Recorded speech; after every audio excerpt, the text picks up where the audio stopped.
The bitter December wind cut through the Wyoming territory like a knife, but Winifred Taylor barely felt it as she stumbled through knee-deep snow, one hand clutching her swollen belly, the other grasping at tree trunks for support.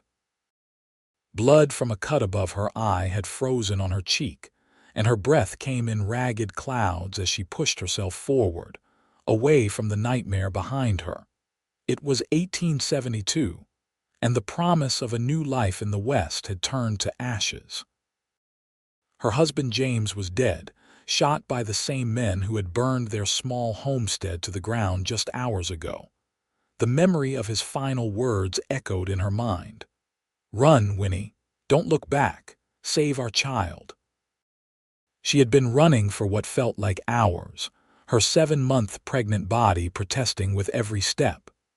The snow had started falling harder, obscuring her tracks, but also making her journey more treacherous.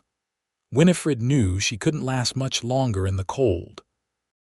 Her fingers had gone numb, and the cramping in her abdomen warned of dangers beyond the men pursuing her. Just a little farther, she whispered to herself, and the unborn child she carried. Just a little. Her foot caught on a hidden root, sending her sprawling into the snow. The fall knocked what little breath she had left from her lungs. As she struggled to rise, the sound of a horse's hooves crunching through snow reached her ears. They had found her.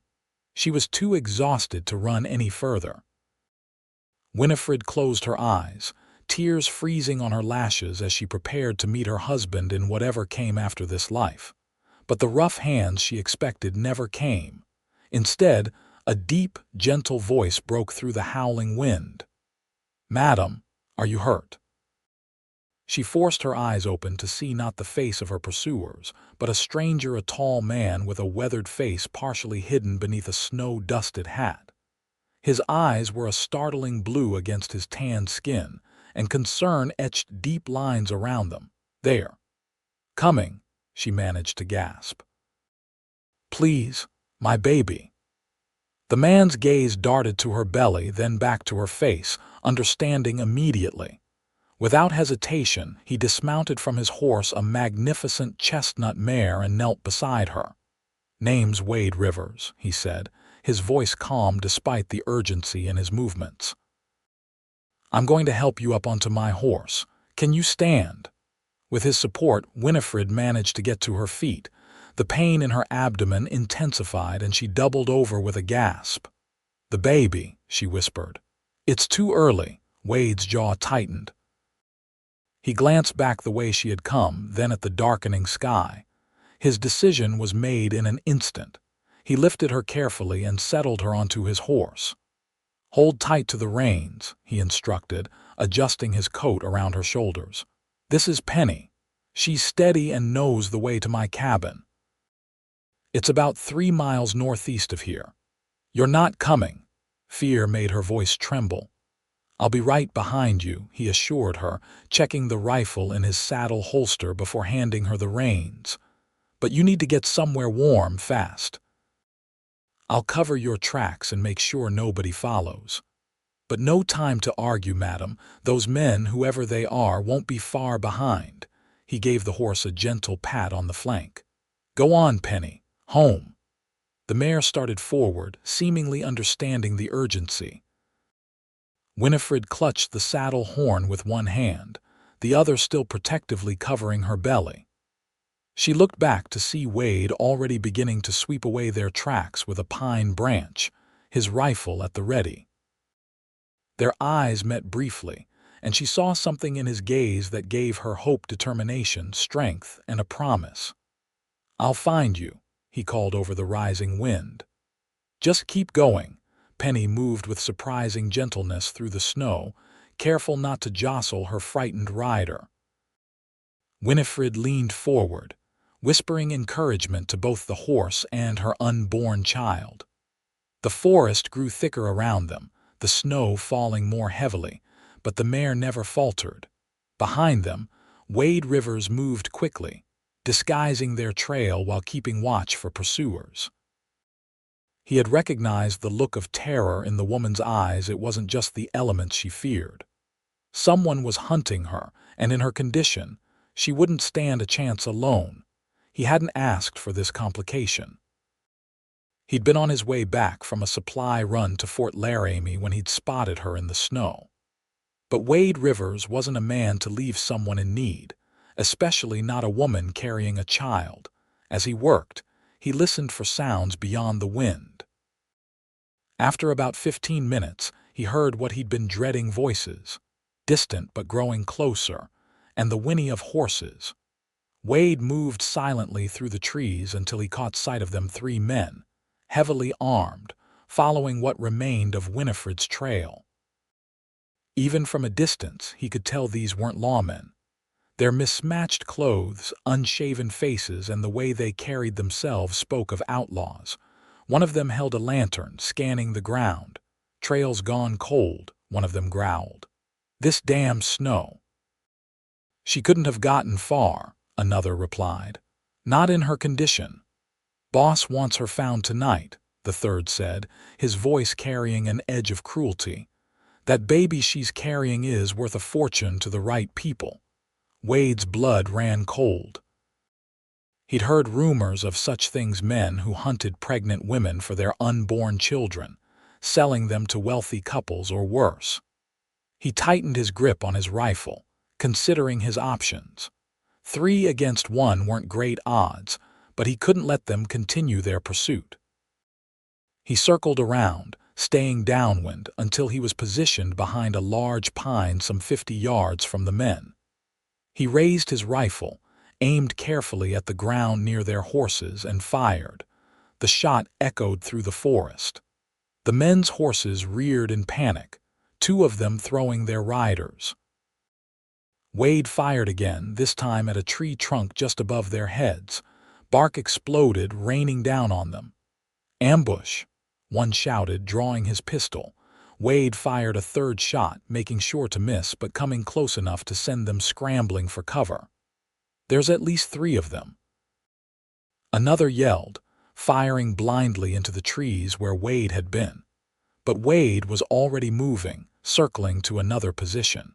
He fired again, creating the illusion of multiple shooters. The outlaws returned fire sporadically, but their shots went wide in the falling darkness. After a brief but intense exchange, Wade heard what he'd been hoping for: retreat. "Fall back. We'll lose the trail completely in this snow anyway. The boss ain't gonna like it. Better to come back with reinforcements than not come back at all." The men mounted their nervous horses and retreated the way they had come, still occasionally firing behind them for cover. Wade waited until their sounds had faded before emerging from his position. He knew they might return, but he'd bought precious time. Now he needed to reach his cabin before the woman Winifred, he assumed from what he'd overheard, gave birth in the middle of a snowstorm. Wade set off at a jog, following Penny's tracks. The snow was falling so heavily now that even these were beginning to fill in. The temperature was dropping rapidly with nightfall, and he pulled his coat tighter, thinking of the pregnant woman riding ahead with only his spare coat for warmth. His cabin was remote, deliberately so. After returning from fighting in the war between the states, Wade had wanted solitude. He'd claimed a small parcel of land far from the nearest town, built his cabin with his own hands, and lived off hunting, trapping, and occasional work as a guide for the army. Few people knew where he lived, which was precisely how he wanted it. But now that isolation might save a woman's life or endanger it if he couldn't reach her in time. Wade pushed himself harder, ignoring the burning in his lungs from the cold air. He estimated he had another 2 miles to go. In good weather, it would be nothing. In this blizzard, with night falling, it was a challenge even for someone who knew these woods as well as he did. As he trudged through the deepening snow, Wade found himself wondering about the woman. Who was she? Where had she come from? And most importantly, who wanted her child badly enough to send armed men after her in this weather. The questions troubled him almost as much as the cramping he'd seen on her face. If she went into labor now, miles from help, Wade shook the thought away and pressed on, one problem at a time. Winifred clung to the saddle as Penny navigated the snow-covered forest. The pain in her abdomen had subsided somewhat, but she felt dangerously cold. Her fingers, wrapped in the horse's mane, had lost all feeling, and the edges of her vision seemed to blur. "Just a little farther," she whispered to herself and the baby. "We can make it." The horse suddenly perked up her ears and increased her pace slightly. Through the swirling snow, Winifred could just make out a shape ahead, a cabin, small but solid, a faint light visible through a single window. Relief surged through her, giving her a moment of renewed strength. Penny walked directly to the cabin's door and stopped, waiting patiently as if she knew her rider needed help. "Good girl," Winifred managed, her voice barely audible. She tried to dismount but found her body wouldn't respond properly. Her hands were too numb to grip, her legs too weak to swing over. Just as panic began to rise in her throat, she heard the crunch of footsteps in snow. For a terrifying moment, she feared the men had found her after all, but then she recognized the tall figure emerging from the trees. "Wade," she breathed, the name feeling strange on her lips. He hurried to her side, his face tight with concern. "You made it. Good." Without preamble, he reached up and gently lifted her from the saddle. "Let's get you inside and warmed up." Winifred wanted to thank him, to explain everything, but darkness was closing in around the edges of her vision. The last thing she remembered was being carried through a doorway into blessed warmth, and a deep voice saying, "Stay with me now, both of you." Then everything went black. Wade worked quickly, stoking the fire in his small cabin until it roared. He laid the unconscious woman on his bed, bundling her in every blanket he owned. Her skin was alarmingly pale, her lips tinged with blue. Frostbite was a concern, but the baby was his primary worry. He removed her snow-soaked boots and chafed her feet gently, then her hands, encouraging blood flow. After tending to the cut above her eye, he placed hot rocks wrapped in cloth near her feet and at her sides, careful not to put any weight on her swollen abdomen. It was only then, with the immediate danger of freezing addressed, that he took a moment to truly look at her. She was younger than he'd first thought, perhaps in her early 20s. Her hair, damp from melted snow, was a rich auburn. Despite the hardship clearly written on her face, there was a delicate beauty to her features that made something in his chest tighten uncomfortably. Wade pushed the feeling aside. This woman was in danger, pregnant, and possibly being hunted by dangerous men. The last thing she needed was him developing any sort of attachment. He busied himself preparing broth, keeping one eye on his patient. After about 20 minutes, she began to stir, her eyelids fluttering. When they finally opened, he was struck by their color, a warm hazel that seemed to shift between green and brown in the firelight. "Where?" she began, her voice hoarse. "My cabin," he answered, moving to her side with a cup of broth. "You're safe for now. How do you feel?" She tried to sit up, wincing immediately. "The baby, easy now," Wade said, helping her adjust to a semi-seated position against his pillows. "Has your water broken? Any contractions?" A flush colored her pale cheeks. "No, just pains, cramping."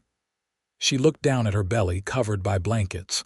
"I think the running and the cold. I was afraid I might lose the baby." Wade nodded, offering the broth. "Drink this.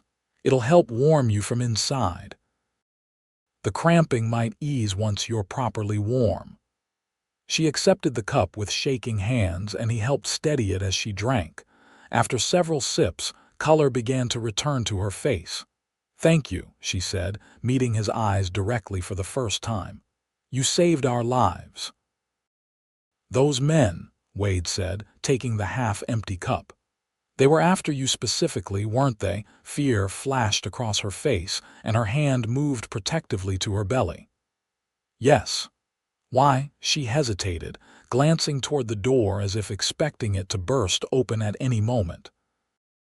I fought them off, Wade assured her. Made them think they were outnumbered. They retreated, but they could return with more men. I need to know what we're dealing with. She looked at him with a mixture of hope and skepticism. You're in no condition to travel, especially not in this weather, and I'm not in the habit of abandoning people who need help. He kept his voice matter of fact. So yes, Winifred took a deep breath. My name is Winifred Taylor, Winnie. My husband James and I had a small homestead about 15 miles southwest of here. Her voice caught on the word husband. 3 days ago, a man came to our door, said his name was Caldwell and that he represented a wealthy family back east. Wade frowned, already suspecting where this might be headed. He offered us money for our baby, an obscene amount. Her hand tightened on the blanket. Said his employers couldn't have children of their own and were willing to pay handsomely for a newborn from good stock, as he put it. And you refused, she nodded, tears welling in her eyes. James threw him off our property, told him never to return. A sob escaped her. This morning they came back, 5 of them, including Caldwell. They shot James when he tried to fight them. Said they'd take me to a comfortable place until the baby came, then I could go free. Wade's jaw tightened. And you ran. James wasn't dead yet. He told me to run while he. She couldn't continue, overcome with grief. Wade didn't press. He'd seen enough death in the war to know how it haunted the living. You don't need to say more right now. Rest. We'll figure out our next steps in the morning. They'll come looking, she whispered, fear evident in her voice. Not tonight. The storm's getting worse. And my cabin isn't easy to find even in good weather. He stood and checked the fire. Try to sleep. I'll keep watch. Winifred wanted to protest, to say more, but exhaustion was claiming her. Her eyelids grew heavy, and despite her fear, she found herself drifting off, lulled by the warmth and the rhythmic sound of Wade adding wood to the fire. Wade settled into a chair near the window, rifle across his lap. He watched the snow falling outside, thinking about what Winifred had told him. He'd heard stories of such things, wealthy families paying for babies, usually through discreet arrangements with orphanages or unwed mothers. But to hunt down a woman and kill her husband, that suggested people with power, money, and no moral boundaries. His gaze shifted to the sleeping woman. In the soft light, with one hand resting protectively on her belly even in sleep, she looked impossibly vulnerable. Yet she had run through miles of snow to protect her child, showing a strength that impressed even a battle-hardened veteran like himself. Wade wasn't sure what morning would bring, but he knew one thing with certainty: he would not let those men take her or her baby. Whatever it cost him. Outside, the blizzard howled, covering the world in white, hiding for now the tracks that led to his door. The night passed slowly. Wade dozed occasionally but jerked awake at every sound, his hand tightening on his rifle. Twice he had to add wood to the fire, moving quietly to avoid disturbing Winifred. Each time, he paused to check on her, reassured by her steady breathing and the slight color that had returned to her cheeks. Near dawn, as the storm finally began to abate, she stirred. A small moan escaped her lips and her face contorted in pain. Wade was instantly at her side. "What is it?" Her eyes flew open, wide with fear. "The baby. Something's wrong." He pulled back the blankets to see a small, dark stain spreading on the sheet beneath her. His heart sank. "How bad is the pain?" "It comes and goes," she gasped, gripping his hand suddenly as another wave hit her. Like knives. Wade had limited medical knowledge, battlefield medicine mostly, patching up wounded soldiers.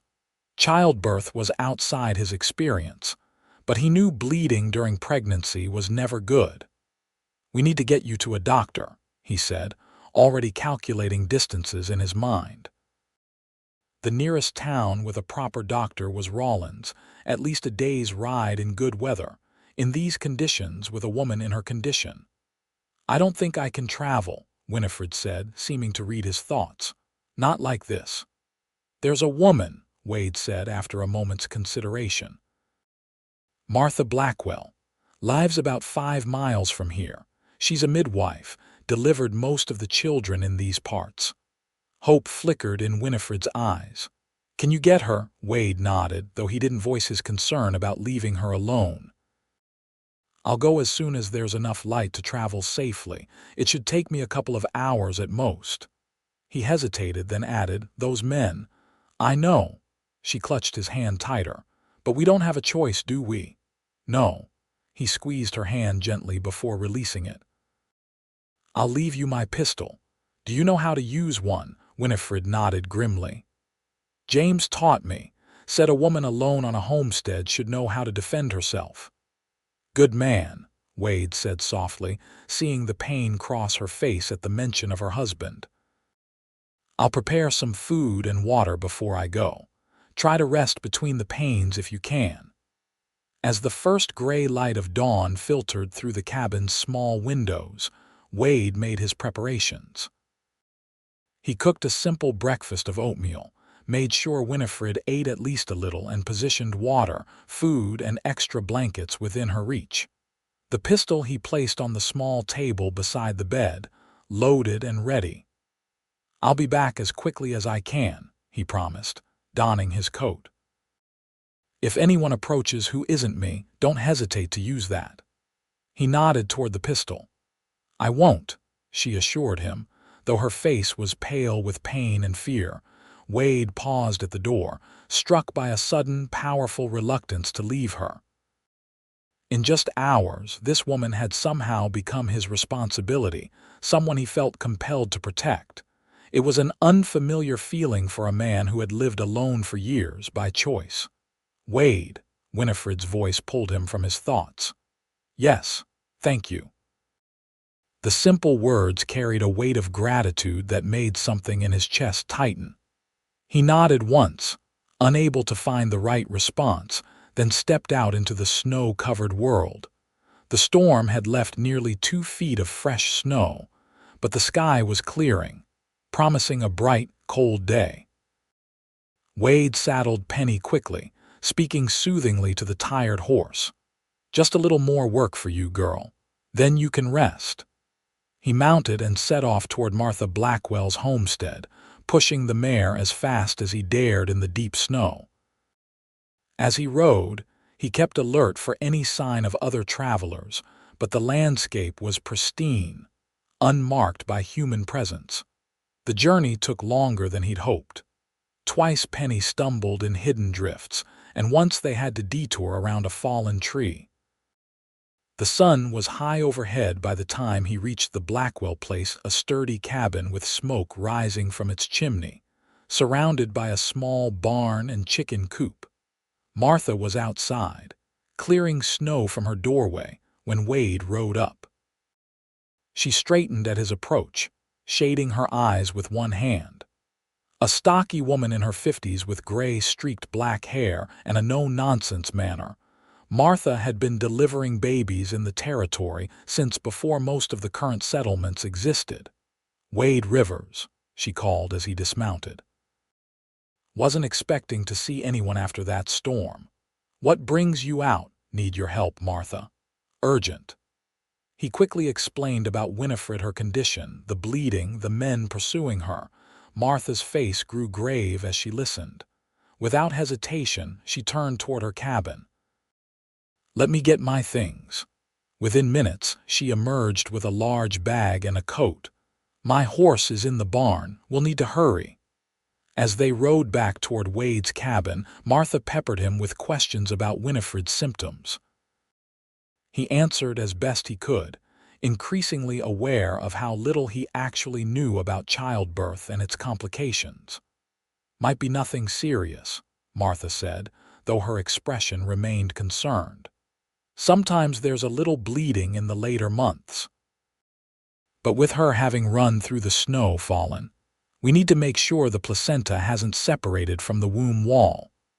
The technical terms meant little to Wade, but the worry in Martha's voice told him enough. They urged their horses faster, despite the treacherous conditions. They were about a mile from Wade's cabin when he suddenly reined Penny to a halt, raising his hand for Martha to do the same. He'd spotted something in the distance movement along the tree line that bordered his property. "What is it?" Martha whispered, sensing his tension. "Not sure," he murmured, reaching for his spyglass. He scanned the trees carefully, then cursed under his breath. "Riders, 3 of them circling toward my cabin." Martha's face paled. "The men after her, has to be." Wade tucked the spyglass away, mind racing. "They must have returned at first light, picked up our trail." "That poor girl," Martha said, her hands tightening on her reins. "What do we do?" Wade considered their options. The men hadn't spotted them yet, focused as they were on approaching the cabin. But they would reach Winifred before Wade and Martha could. "We need to draw them away," he decided. "I'll circle around, create a distraction. You stay hidden until it's safe, then get to Winifred." "And if they don't all follow you?" Martha asked, practical as ever. Wade checked his rifle. "Then I'll have to make sure they do." Before Martha could protest, he turned Penny and rode into a small copse of trees, disappearing from view. His mind was racing, calculating angles and distances. If he could get behind the riders without being spotted, he might be able to draw them away from the cabin. The snow made silent movement impossible, but it also dampened sound at a distance. Wade dismounted and led Penny carefully through the trees, staying low and using the terrain for cover. When he'd positioned himself about 200 yards behind the approaching riders, he tied Penny to a tree and crawled to a small rise that gave him a view of both the men and his cabin. The 3 riders had dismounted and were approaching the cabin on foot, weapons drawn. Wade recognized them from the previous night, the same men he'd driven off. But they were being more cautious now, spreading out to surround the small structure. Wade raised his rifle and took careful aim at a tree just above the leader's head. He squeezed the trigger. The shot cracked through the still air. Bark exploded from the tree, showering the man below. All 3 men dropped into crouches, spinning to face the direction of the shot. Wade was already moving, scrambling to a new position. He fired again, this time at the snow near another man's feet. The snow plumed upward and the man jumped back with a curse. "It's an ambush," one of them shouted. "It's that same bastard from last night." Another replied, firing blindly in Wade's general direction. Wade kept moving, firing from different positions, creating the impression of multiple attackers. It was a risky strategy if they rushed his position. He'd be outnumbered. But he was counting on their caution and the natural tendency to retreat from unseen attackers. His gamble paid off. After exchanging fire for several minutes, the men began to fall back toward their horses. "We need reinforcements," the leader shouted. "Back to town." Wade continued firing intermittently as they mounted and rode away, making sure they were actually retreating and not just repositioning. Only when they were well out of sight did he return to where he'd left Penny. Martha emerged from her hiding place as he approached. "That was either very brave or very foolish," she remarked, though there was respect in her eyes. "Maybe both," Wade acknowledged, "but they're gone for now. Let's get to Winifred." They approached the cabin cautiously, in case any of the men had remained behind. Wade entered first, rifle ready, calling Winifred's name softly to avoid startling her. He found her exactly where he'd left her, but now she was sitting up, his pistol gripped tightly in both hands and aimed steadily at the door. The relief that flooded her face when she saw him made his chest tighten again in that unfamiliar way. "I heard shooting," she said, lowering the pistol with shaking hands. "They came back, but they're gone now," Wade assured her, moving to her side. "I've brought help." Martha entered behind him, immediately taking charge with the calm efficiency of a woman who had seen every crisis a birthing room could offer. "I'm Martha," she said, approaching the bed and setting her bag down. "Let's have a look at you and that baby, shall we?" Wade stepped outside to give them privacy, using the time to check their surroundings and tend to the horses. The encounter with the men had left him unsettled. They had returned too quickly, too determinedly. Whoever wanted Winifred's baby had resources and was willing to use them. They wouldn't be safe here for long. After about 30 minutes, Martha emerged from the cabin.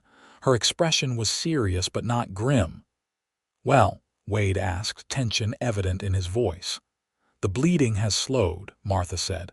"That's good news. The baby seems strong, heartbeat is good. But she's showing early signs of labor." "The baby's coming now." Alarm shot through him. Martha shook her head.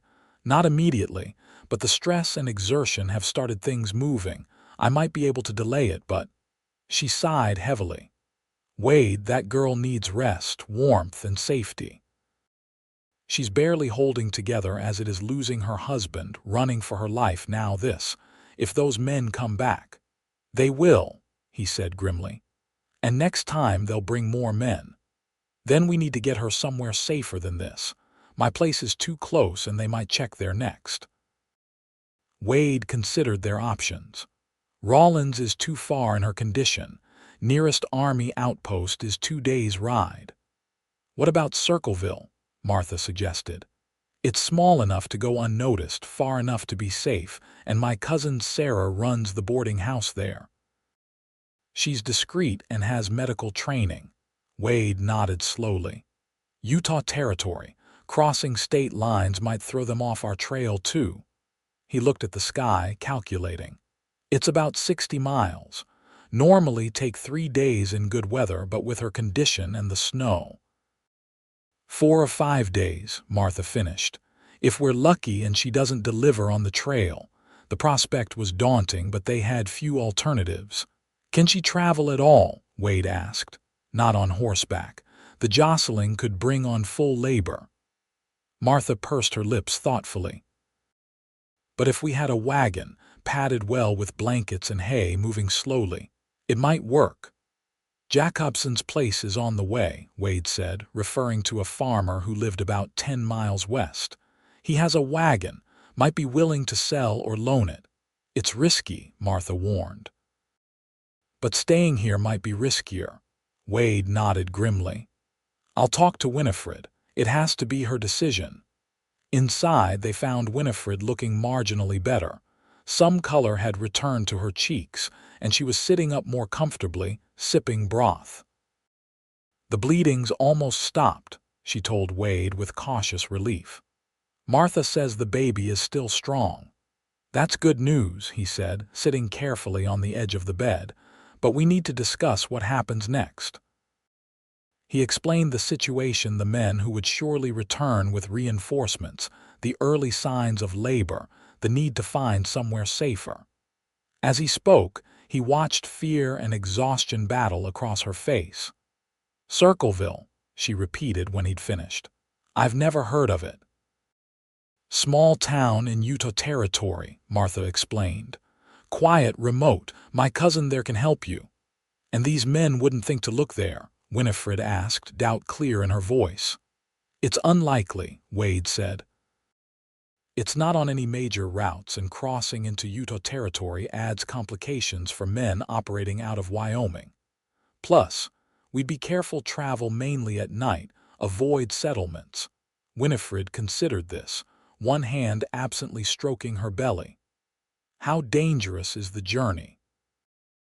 Wade and Martha exchanged glances. Neither wanted to lie to her. "It won't be easy," Martha admitted. "Winter travel never is, but we'd take every precaution. Warm clothing, plenty of blankets, regular stops to rest. And if the baby comes while we're traveling. Winifred's voice was barely above a whisper. I'll be with you, Martha assured her. I've delivered babies in worse conditions than a wagon in the snow. Winifred looked to Wade, a question in her eyes he couldn't quite interpret. And you? Would you come too? The question caught him off guard. He'd assumed his involvement was understood. Of course, someone needs to drive the wagon, keep watch, make sure you both reach Circleville safely. Relief washed over her face, followed quickly by guilt. I've already asked too much. You've risked your life for a stranger. You're not asking. I'm offering, Wade said firmly. Those men killed your husband and want to take your child. I won't stand by and let that happen. A moment of silence fell between them. Martha busied herself packing her medical supplies, giving them a semblance of privacy. Then we'll go to Circleville, Winifred finally said, her voice stronger than before. When? Tomorrow morning, Wade decided. I'll ride to Jacobson's today, see about getting a wagon. Martha can stay with you until I return. I'll make a list of what we'll need, Martha said practically. Food, extra blankets, medical supplies. As they discussed preparations, Wade found himself watching Winifred. Despite everything, there was a resilience in her that impressed him. She asked clear, practical questions, considered their answers carefully, and made decisions without hesitation. This was not a woman who surrendered easily to circumstances, no matter how dire.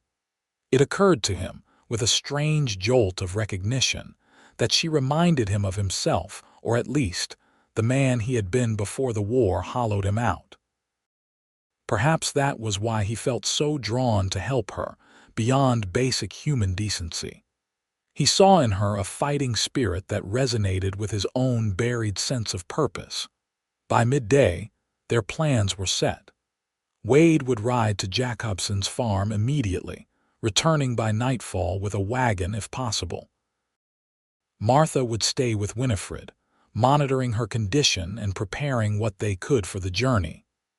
At first light tomorrow, they would set out for Circleville. As Wade prepared to leave, Winifred called him back to her bedside. I have something for you, she said, reaching beneath the blanket. She pulled out a small leather pouch. It's all the money James and I had saved.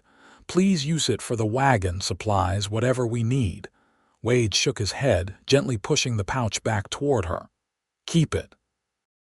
You'll need it once you reach Circleville, for you and the baby. But I have what we need, he insisted. Save your money for your future. Her eyes welled with tears, but she nodded, tucking the pouch away.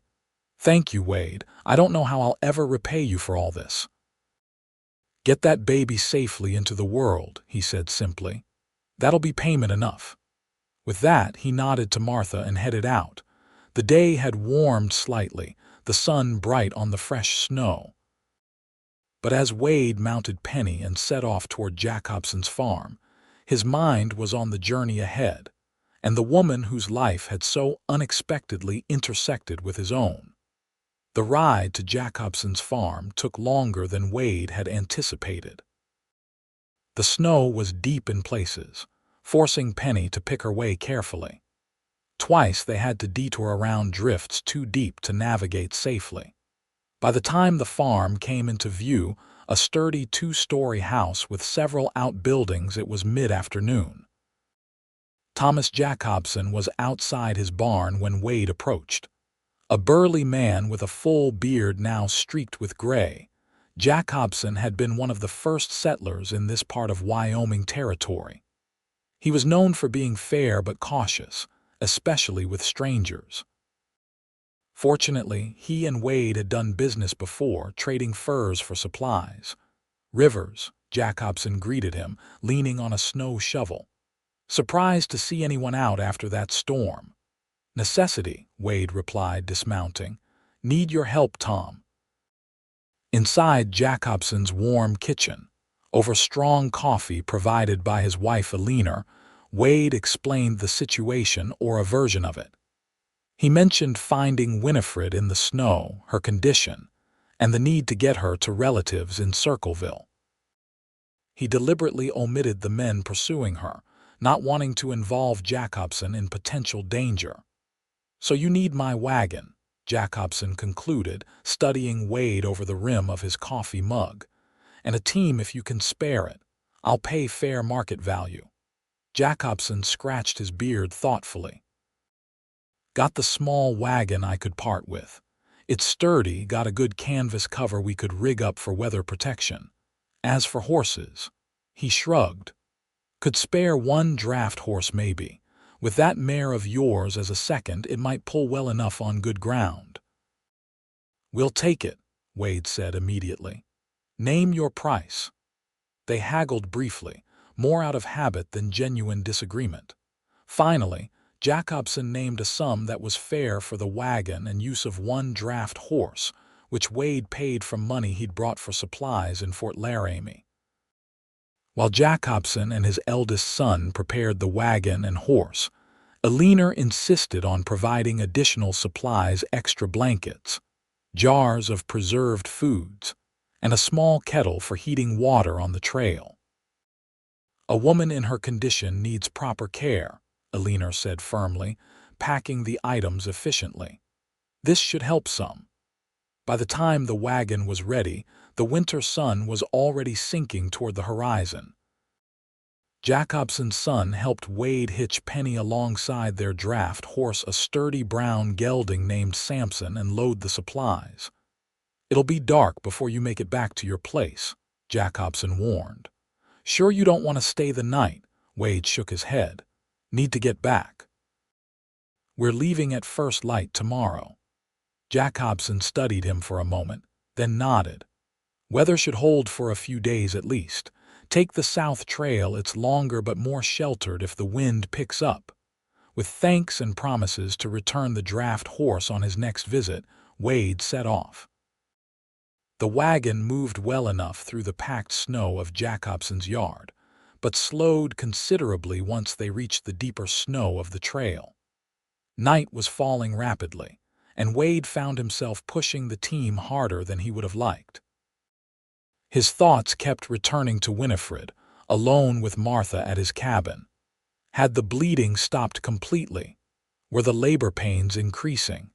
And what of the men hunting her? Had they returned with reinforcements? The questions drove him forward, even as the temperature dropped and darkness made the journey treacherous. He lit the small lantern attached to the wagon, its yellow glow creating a small island of light in the vast darkness of the winter night. It was well past midnight when Wade finally approached his cabin. The sight of smoke rising from the chimney and light in the windows brought an unexpected surge of relief. He guided the tired team to a stop near the door. Before he could dismount, the cabin door opened. Martha stood there, rifle in hand, relaxing only when she recognized him. "Was beginning to worry," she said as he climbed down stiffly from the wagon seat. "Journey took longer than expected. Snow was deeper than I thought," Wade explained, beginning to unhitch the team. "How is she?" "Resting now. The bleeding stopped completely about 2 hours ago, had some mild contractions, but they've eased off." Martha helped him lead the horses to his small lean-to stable.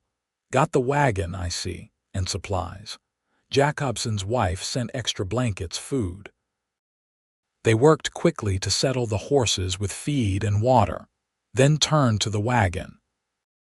Wade had spent the journey mentally arranging how they would make it comfortable for Winifred, padding the bed with hay, creating a shelter with the canvas cover, ensuring she could lie relatively flat while still being protected from the elements. "We should try to get a few hours' sleep," Martha advised as they finished. "Tomorrow will be a long day." Inside the cabin, they found Winifred awake, sitting up in bed with a shawl wrapped around her shoulders. Her face brightened when Wade entered, a reaction that sent an unfamiliar warmth through him. "You made it back safely," she said, relief evident in her voice. Got the wagon and supplies, he confirmed, removing his snow-covered coat. How are you feeling? Better. The pains have lessened. Martha thinks the baby might wait a bit longer after all. That's good news. Wade moved to the fire, warming his hands. We'll head out at first light. Should make decent progress if the weather holds. They discussed the route, the supplies, the plan for travel. Wade would drive, with Martha beside him to watch for signs of trouble with Winifred. They would travel as long as Winifred could comfortably manage each day, making camp early enough to ensure she had proper rest each night. If all goes well, Martha said, we could reach Circleville in 5 days. 6 at the most. As they talked, Wade noticed Winifred struggling to keep her eyes open, exhaustion clearly catching up with her. We should all rest while we can, he said, cutting the discussion short. Dawn will be here before we know it. Martha took the small cot Wade kept for infrequent visitors, while he insisted on sleeping on the floor near the fire. As he arranged his bedroll, he found Winifred watching him, a question in her eyes. Something wrong? He asked quietly, not wanting to disturb Martha, who was already settling in. Why are you doing this? Winifred asked, her voice barely above a whisper. Risking so much for someone you don't even know, Wade considered the question, unsure himself of the full answer. Seems like the right thing to do, he finally said. And I've seen enough of the wrong things in my life to know the difference. She studied him for a long moment, then nodded as if his simple answer had somehow satisfied her. Good night, Wade. Good night, Winifred. Winnie, she corrected softly. My friends call me Winnie, friends. The word settled something within him, a definition for this strange, sudden connection between them. Good night, Winnie, he amended, and was rewarded with a small but genuine smile before she closed her eyes. Wade lay awake longer than he should have, watching the fire's light play across her sleeping face, wondering at the turn his solitary life had taken in the span of a single day. Dawn broke clear and cold, the sky a pale pink above the snow-covered landscape. They were up before first light, preparing for departure. Martha helped Winifred dress warmly in layers of clothing, including some of Wade's smaller items for extra protection against the cold. Wade packed their supplies, checked the wagon one final time, and saddled the spare horse he kept Martha would ride alongside for parts of the journey to rest the team. Getting Winifred settled in the wagon was a delicate process. They had arranged blankets and hay to create as comfortable a bed as possible, with the canvas cover providing protection from wind and any precipitation. Additional blankets were piled around and over her, creating a warm nest. It's not exactly a feather bed, Martha apologized as they helped Winifred climb carefully into the wagon. It's wonderful, Winifred assured her, settling back against the makeshift pillows. After running through the snow, this feels like luxury. Wade secured the canvas, leaving the front partially open so Winifred could see out and they could check on her easily. He handed her a loaded pistol, which she tucked beside her. Just in case, he said, and she nodded in grim understanding. With final checks completed, they set off just as the sun cleared the eastern mountains. Wade handled the reins, setting a deliberate pace that would minimize jostling while making steady progress. Martha rode the spare horse beside them, keeping a watchful eye on their surroundings. The first few miles passed without incident. The snow was deep but manageable on the main trail, and the team worked well together despite never having been paired before. Wade kept glancing back, checking on Winifred, relieved to see her resting comfortably, sometimes even dozing. Around mid-morning, they reached a fork in the trail. The left path continued west, eventually joining the main route toward Salt Lake City. The right fork headed southwest, a less traveled path that would take them towards Circleville by a more circuitous but less populated route. Right fork, Wade decided after brief consultation with Martha. Less chance of running into trouble. The path narrowed, winding through dense pine forest. Progress slowed as the team navigated around fallen branches and deeper snow. But the forest provided shelter from the wind, which had begun to pick up from the north. They stopped briefly at noon to rest the horses and check on Winifred. Wade helped her sit up and stretch while Martha prepared a simple meal of bread, dried meat, and hot tea heated over a small fire. "Any pain?" Martha asked, examining Winifred with practiced hands. "Some cramping, but nothing severe," Winifred replied, wincing slightly as she adjusted her position. "The motion of the wagon is less uncomfortable than I expected." "Good. Tell us immediately if anything changes." Martha handed her a cup of tea. "Drink this. It will help keep your strength up." As they ate, Wade kept watch, scanning the forest around them. So far, there had been no sign of pursuit, but he couldn't shake the feeling that they were being followed. Years of tracking and hunting had honed his instincts, and something about the silence of the forest troubled him. "We should move on soon," he said, checking the position of the sun.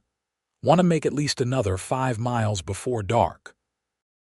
They continued their journey, the forest growing thicker around them. The trail was less distinct here, sometimes disappearing entirely beneath the snow. Wade navigated by memory and instinct, occasionally consulting the small compass he carried. Late in the afternoon, as shadows lengthened across the snow, Winifred called out from the wagon, her voice tight with pain. Wade immediately halted the team. Martha was off her horse in an instant, climbing into the wagon beside Winifred, who was clutching her belly, face contorted. "Contraction?" Martha asked, helping Winifred lie back. "Yes," Winifred gasped. "Stronger than before." Wade watched anxiously as Martha examined her, checking for signs of active labor. After several tense minutes, Martha's expression relaxed slightly. "Not labor yet," she announced, "but your body's preparing. We need to find a place to camp soon. You need proper rest." Wade nodded, surveying their surroundings. "There's a small clearing about half a mile ahead near a stream. Good shelter from the wind, water for the horses." They proceeded cautiously. Wade kept the pace slow and steady, wincing at every bump in the trail that might cause Winifred additional discomfort. Martha rode close to the wagon, frequently checking on her patient. The clearing, when they reached it, was better than Wade had remembered, a natural depression surrounded by thick pine trees that blocked most of the wind. The stream was partially frozen, but still flowing beneath a layer of ice. Most importantly, it was well off the main trail and difficult to spot, unless someone knew exactly where to look.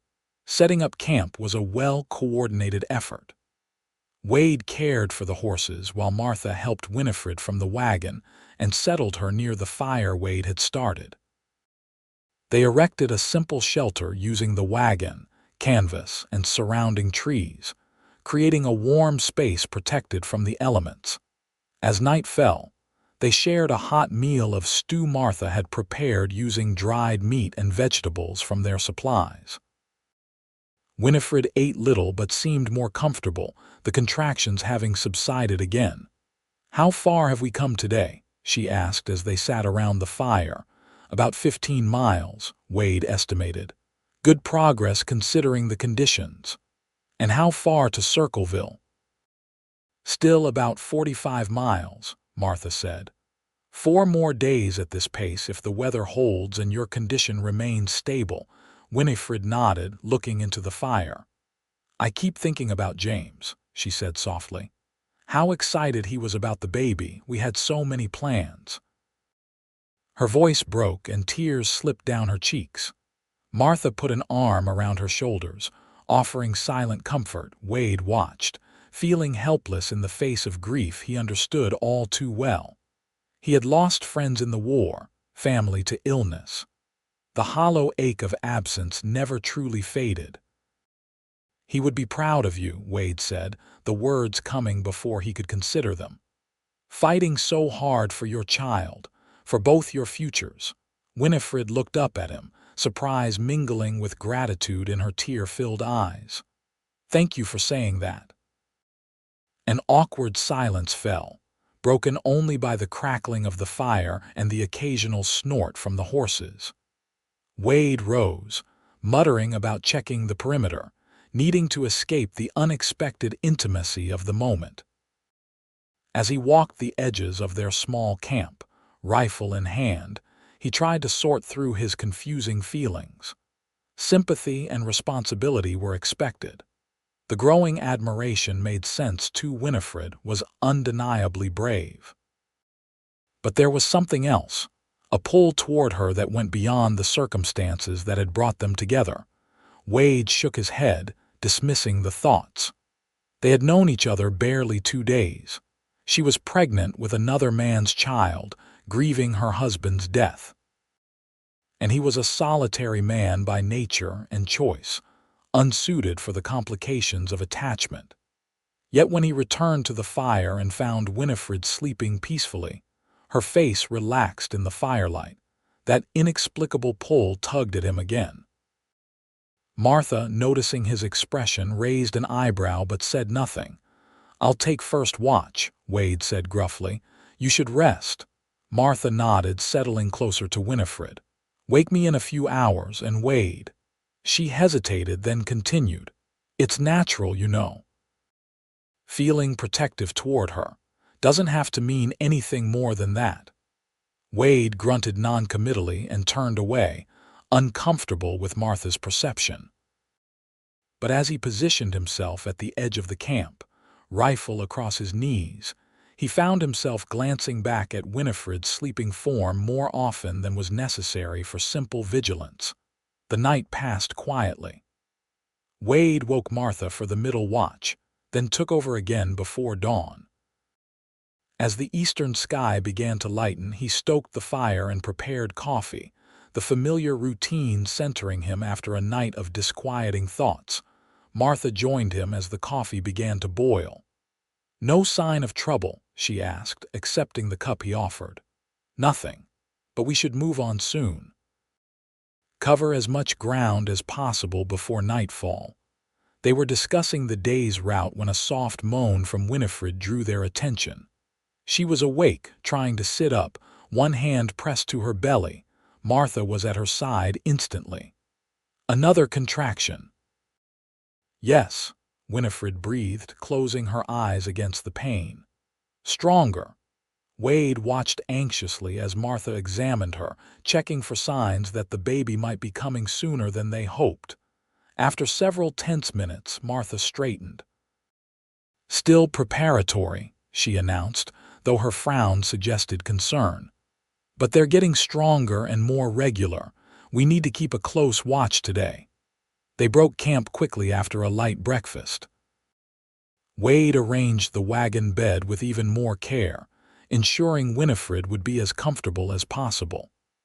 As he helped her climb in, their eyes met briefly, and he was struck by the trust he saw there, a trust he silently vowed not to betray.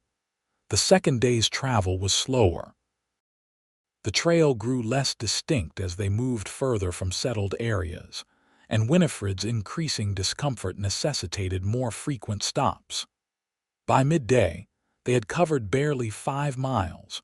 During one stop, while Martha was tending to Winifred, Wade climbed a small rise to survey their back trail. Nothing moved on the snow-covered landscape, yet his uneasiness persisted. Years as a scout during the war had taught him that absence of evidence wasn't evidence of absence. As he scanned the horizon, a glint of light caught his eye, something reflecting the sun briefly before disappearing. It could have been ice or a piece of metal catching the light, or it could have been a spyglass, a rifle scope. Wade returned to the wagon, his decision made. "We need to change course," he told Martha quietly, away from Winifred. "Think we're being followed?" Martha's face tightened. You saw them, not clearly, but something's out there.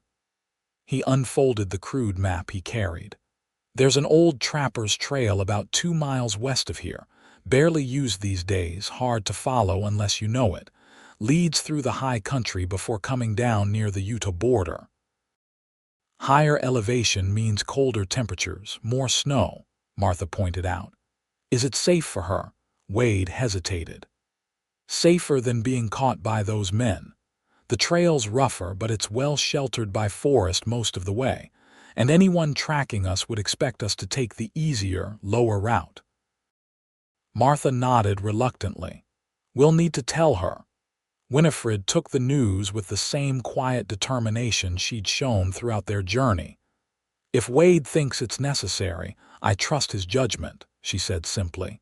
The detour added significant difficulty to their journey.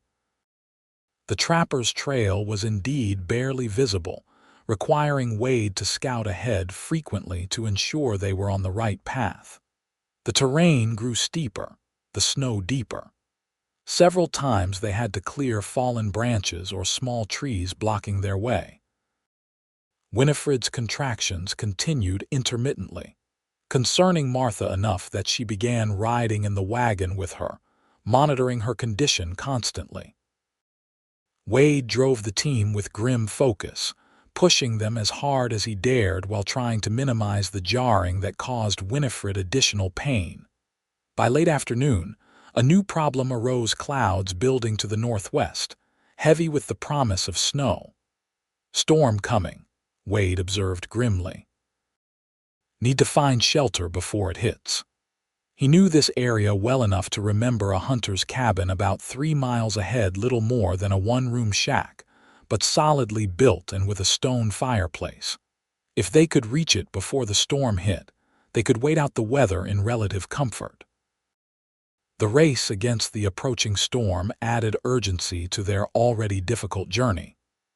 Wade pushed the tired team harder, knowing they were asking too much of the animals, but seeing no alternative. The first snowflakes began to fall as the cabin came into view, a small, dark structure nestled against a rocky outcropping. They reached it just as the storm hit in earnest, wind driving snow horizontally across the landscape. Wade helped Martha get Winifred inside while the women assessed the cabin's condition. It was dusty but intact, the roof solid, the chimney clear. Previous visitors had left a small stack of firewood, enough to get them through the night if they were careful. Wade returned to care for the exhausted horses, creating a makeshift shelter for them using the wagon and canvas. By the time he finished and made his way back to the cabin, Martha had a fire going and had made Winifred as comfortable as possible on a narrow wooden bunk. "How is she?" he asked, stamping snow from his boots. "The contractions are still irregular, but they're not stopping completely anymore," Martha replied quietly. "I'm concerned the journey is triggering early labor." Wade glanced at Winifred, who appeared to be dozing. "Can you stop it?" "I'm trying." "Given her rest, warmth, some herbs I brought, but babies come when they're ready, not when it's convenient." She sighed heavily. "If the labor progresses significantly, we won't be able to continue to Circleville. We'll be stuck here." The implications were clear. If Winifred gave birth here in this remote cabin with a storm raging outside, they would be trapped for days, perhaps weeks, vulnerable. And if the men tracking them found their trail? "Let's hope the storm covers our tracks," Wade said, moving to the small window. Outside, snow was falling so heavily that visibility was reduced to mere feet, and gives her body time to settle. They settled in for the night, making the best of their limited shelter. Wade melted snow for water while Martha prepared a simple meal from their dwindling supplies. Winifred woke long enough to eat a little, then dozed off again, the exhaustion of travel and her condition taking their toll. As night deepened, the storm intensified. Wind howled around the small cabin, finding every crack and crevice. Wade added wood to the fire carefully, conscious of their limited supply. Martha dozed in a chair near Winifred, waking whenever her patient stirred or showed signs of discomfort. Wade took up his position by the window, watching the storm and listening for sounds beyond the wind. His mind was occupied with calculations how long the storm might last, how much food and firewood they had, how many days they might be delayed. And always, underlying these practical concerns, was awareness of Winifred, her courage, her vulnerability, and the inexplicable connection he felt forming between them. A connection that made no sense given their circumstances, yet seemed to strengthen with each passing hour. Around midnight, Winifred woke with a sharp cry, clutching her belly. Martha was instantly alert, moving to her side. Wade watched tensely as the midwife examined her patient, murmuring reassurances. After several minutes, Martha straightened, her expression grim. "The contractions are stronger, closer together, and there's more bleeding." She looked at Wade directly. "She's in labor. Real labor this time. The baby is coming, probably within the next day or two." The news hit Wade like a physical blow. "Here, now." "We don't have a choice," Martha said simply. "This baby isn't waiting for better circumstances." Winifred's eyes found Wade's across the small cabin, fear and apology mingling in her gaze. "I'm sorry," she whispered. "I tried to hold on." "Don't apologize," he said firmly, moving to her side. "This isn't your fault, and we'll manage. Martha knows what she's doing, and I've seen births before." This wasn't entirely true. He'd assisted with horse births, not human ones, but he wanted to reassure her. Martha gave him a list of tasks: more snow melted for water, clean rags torn from spare clothing, the fire built up for warmth. He worked methodically, grateful for concrete ways to help. Through the night, Winifred's labor progressed slowly. Martha explained this was normal for a first child, especially one coming slightly early. Wade alternated between tending the fire, checking on the horses, and sitting beside Winifred during the worst contractions, letting her crush his hand when the pain peaked. As dawn approached, the storm began to abate. The wind died down, the snowfall lessened. Wade stepped outside to check their surroundings and care for the horses. The world was transformed. At least a foot of fresh snow covered everything, obliterating any tracks they might have left. The sky was clearing, stars still visible in the western sky while the east lightened with approaching dawn. The beauty and silence of the scene struck him forcefully after the long, tense night in the cabin. For a moment, he allowed himself to hope that perhaps their pursuers had lost their trail, that they might have this time, however long it took for Winifred to deliver and recover without threat hanging over them. Inside, he found Winifred dozing between contractions, Martha making tea from herbs she'd brought. "Storm's passing," he reported quietly. "Left plenty of fresh snow behind." Martha nodded. "Good for covering our tracks, not so good if we need to leave quickly." She handed him a cup of tea. "Drink this, you need to keep your strength up too." "How is she?" He nodded toward Winifred, progressing normally. "First babies often take their time. Could be today, could be tomorrow." Martha studied him over her cup. "You care for her, more than you expected to. It wasn't a question." Wade didn't answer immediately, uncomfortable with Martha's perception. "Just doing what's right," he finally said. Martha's knowing look suggested she wasn't fooled. "Sometimes the right thing and the heart's desire align. That's rare enough to be worth noticing."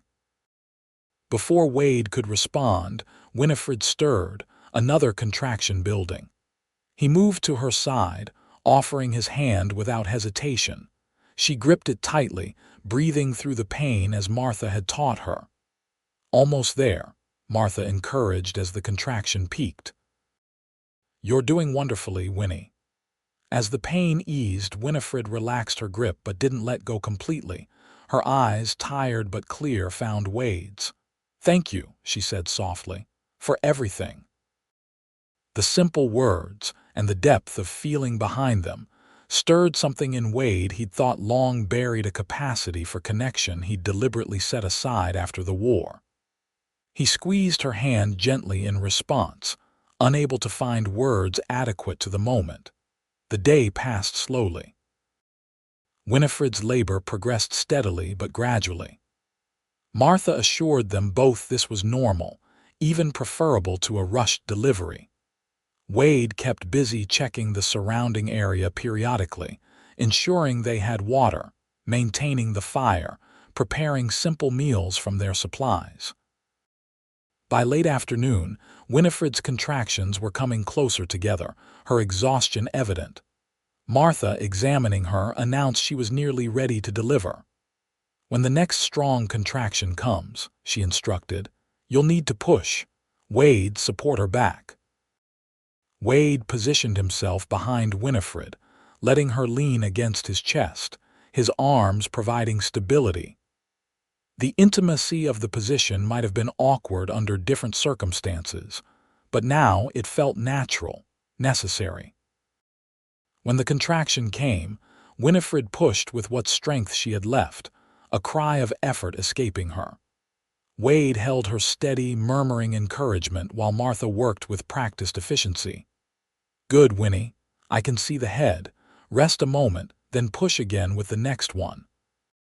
3 more contractions, 3 more exhausting pushes, and suddenly Martha was lifting something small and wet and wriggling into her hands.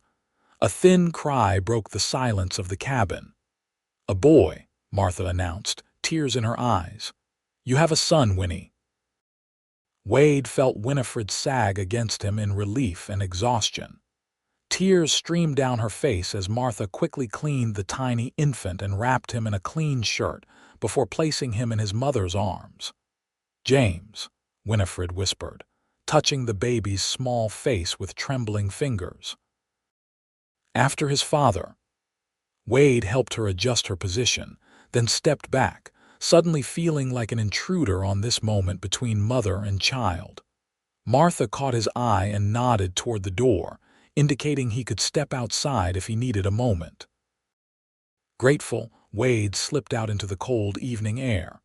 The world was silent and still, the fresh snow untouched around the cabin. Stars were beginning to appear in the darkening sky. He drew a deep breath, trying to process the emotions churning within him. He had just witnessed the beginning of a life, helped bring it safely into the world.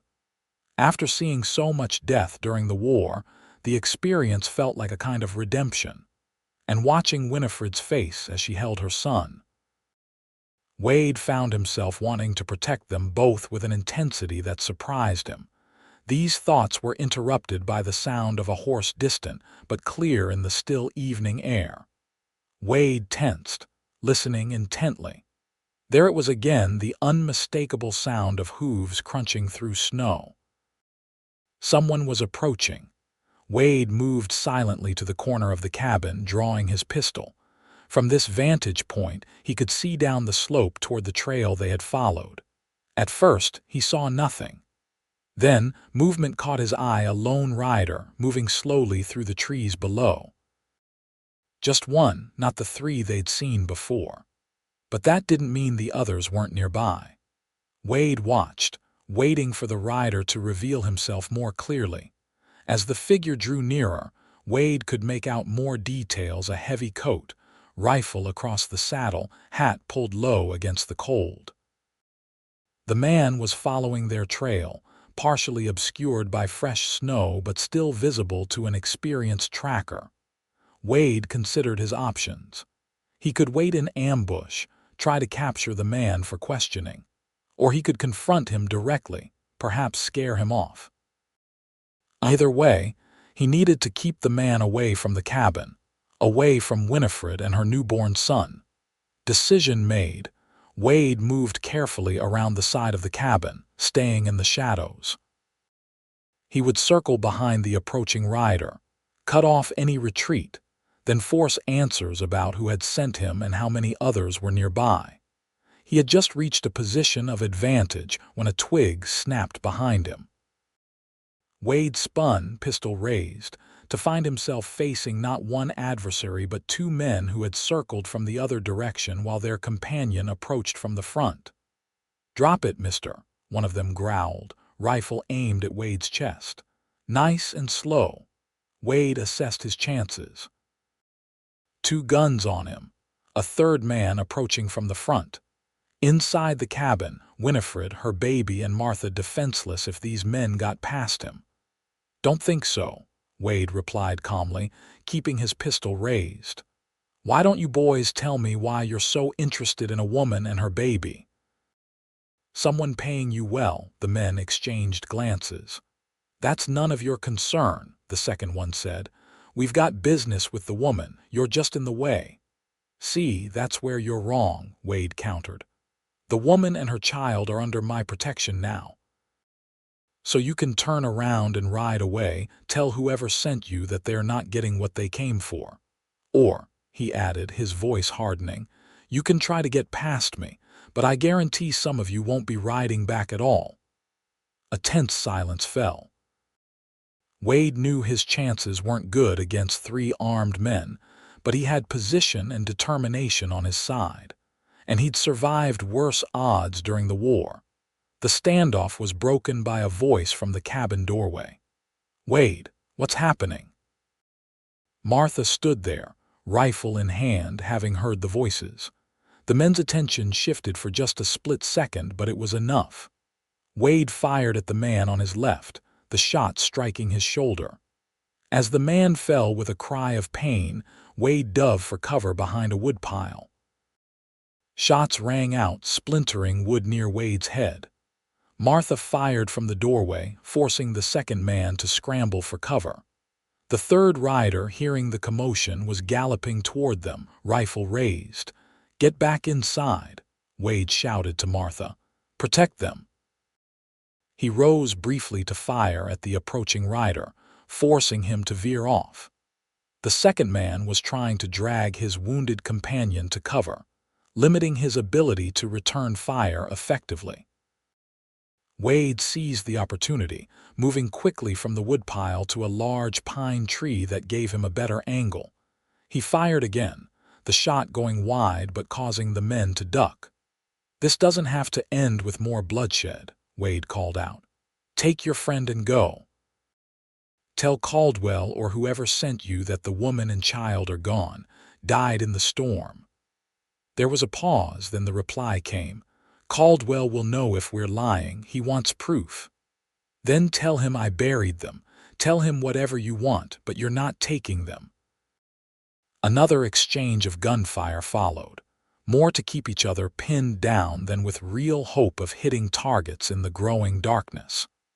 Wade was acutely aware of his limited ammunition and the vulnerability of those in the cabin behind him.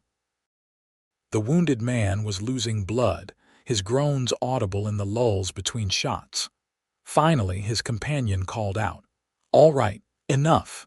Jacob's bleeding bad, we'll go." "Throw out your weapons first," Wade demanded. After a hesitation, 2 rifles and a pistol landed in the snow between them. "Now, both of you get on one horse. Leave the other for your friend, and ride out the way you came."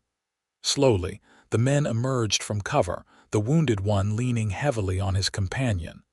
Wade kept his pistol trained on them as they mounted a single horse. The third man, who had been providing covering fire from further away, approached cautiously on horseback. "This isn't over," he warned. "Caldwell doesn't give up what's his." "The woman and child were never his," Wade replied coldly. "Now go before I change my mind about letting you leave at all." The men retreated slowly, the wounded one tied to his saddle to prevent him falling. Wade watched until they disappeared into the darkness, then quickly gathered their discarded weapons before returning to the cabin. Inside, he found Martha standing guard near the door, rifle ready. Winifred was sitting up in the bunk, her son clutched tightly to her chest, terror evident on her face. "Are they gone?" she asked, voice trembling. "For now," Wade confirmed, securing the door. "But they'll be back, probably with more men. We need to move as soon as possible." "She just gave birth," Martha protested. "She needs rest, time to recover." "We don't have that luxury." Wade checked the windows, making sure they were secure. "Those men know exactly where we are now. They'll return with reinforcements, maybe as soon as tomorrow." Winifred looked down at her son, then back to Wade with determination replacing the fear in her eyes. "How soon can we leave?" "Winnie, no," Martha began. "It's too dangerous in your condition. It's more dangerous to stay," Winifred interrupted. "I won't let them take my son." She turned to Wade. "How soon?" Wade considered. "Dawn. We'll use the darkness to get a head start, change direction to throw them off. If we push hard, we could reach the Utah border by tomorrow night."